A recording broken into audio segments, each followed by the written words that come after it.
अस्सलाम वालेकुम नाज़रीन, मां आहियां शुएब अली उमरानी ऐं तव्हां ॾिसी रहिया आहियो BR टाइम न्यूज़। सभ खां पहिरियां शामिल कंदासीं हीअ रिपोर्ट। गॾियल मुखालिफ़त और बेतमादी रिथ जमा कराए इमरान ख़ान सरकार ख़िलाफ़ जंग जा तबल वॼाए छॾिया। अपोज़िशन अॻवान अयाज़ सादिक, नवीद कमर, शाज़िया मरी, राणा सनाउल्ला ऐं सअद रफ़ीक़ स्पीकर ऑफिस में वज़ीर आज़म ख़िलाफ़ बेतमादी रिथ ऐं क़ौमी असेंबलीअ जो इजलास घुराइण लाइ दरख़्वास्त जमा कराई। रिथ ते नून लीग, PP, अवामी नेशनल पार्टी ऐं JUI जे मेंबरनि जूं सयूं थियल। स्पीकर घटि में घटि 3 ॾींहनि ऐं वधि में वधि 7 ॾींहनि जे अंदरि इजलास घुराइण जो पाबंद हूंदो। अॻूणो सदर आसिफ अली ज़रदारी, अपोज़िशन लीडर शहबाज शरीफ़ ऐं BDM सरबराह मौलाना फज़ल रहमान बि कुझु देरि बाद गॾियल प्रेस कॉन्फ्रेंस करे हुकूमत ख़िलाफ़ आईंदा जी हिकमत अमलीअ जो ऐलान कंदा। अपोज़िशन खे बदतरीन शिकस्त थींदी, हुकूमत केॾांहुं बि न पई वञे। बेतमादी रिथ ते वज़ीर आज़म इमरान ख़ान जो रद्दअमल। यूट्यूबर सां मुलाक़ात दौरान ॻाल्हाईंदे वज़ीर आज़म चयो त हीअ अपोज़िशन जी आख़िरी वारदात आहे।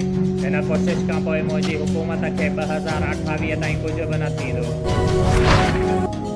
वज़ीर आज़म इमरान ख़ान सां पंजाब जे वॾे वज़ीर उस्मान बज़दार जी मुलाक़ात। ज़रियनि मूजिबि उस्मान बज़दार क़यादत खे वाज़े पैगाम ॾिनो त हू वॾी वज़ारत छॾण लाइ तयारु आहे, पर अलीम ख़ान खे वॾे वज़ीर तौरु क़बूल न कंदो। संदसि जाइ ते परवेज़ इलाहीअ खे नओं वॾो वज़ीर बणायो वञे। अलीम ख़ान खे पार्टीअ जा ॿिया MPA बि क़बूल करण लाइ तयारु न आहिनि। पीपल्स पार्टीअ जो कराचीअ मां निकितल लॉन्ग मार्च 10 ॾींहनि जो सफ़र तइ करे अॼु शाम इस्लामाबाद पहुचंदो। जी चौक वटि जलसे जूं तयारियूं मुकमल। PDM जी क़यादत बि जलसे में शरीक थींदी। ताक़तवर चोरी माफ़ न करण ते हुकूमत किराइण लाइ ब्लैकमेल कनि था। जनरल मुशर्रफ जहिड़े आमिर बि हिननि अॻियां घोड़ा खोड़े छॾिया, एनआरओ ॾेई छॾियो, पर आउं जेसीं ताईं जीअरो आहियां तेसीं ताईं कंहिंखे बि एनआरओ न मिलंदो। वज़ीर आज़म इमरान ख़ान जो ऐलान। रावलपिंडीअ में तक़रीब खे ख़िताब। औरतुनि जे आलमी दिहाड़े जे मुनासिबत सां वूमेन डेवलपमेंट खाते शहीद बेनज़ीराबाद पारां ज़िले में औरतुनि जे हक़नि लाइ कमु कंदड़ औरतुनि खे मञता ॾियण लाइ हिकु तक़रीब गवर्नमेंट गर्ल्स फातिमा जना हाई स्कूल नवाबशाह में थी गुज़री, जंहिंजा महिमान ख़ासि डिप्टी कमिश्नर शहीद बेनज़ीराबाद आमिर हुसैन पहवर हुया।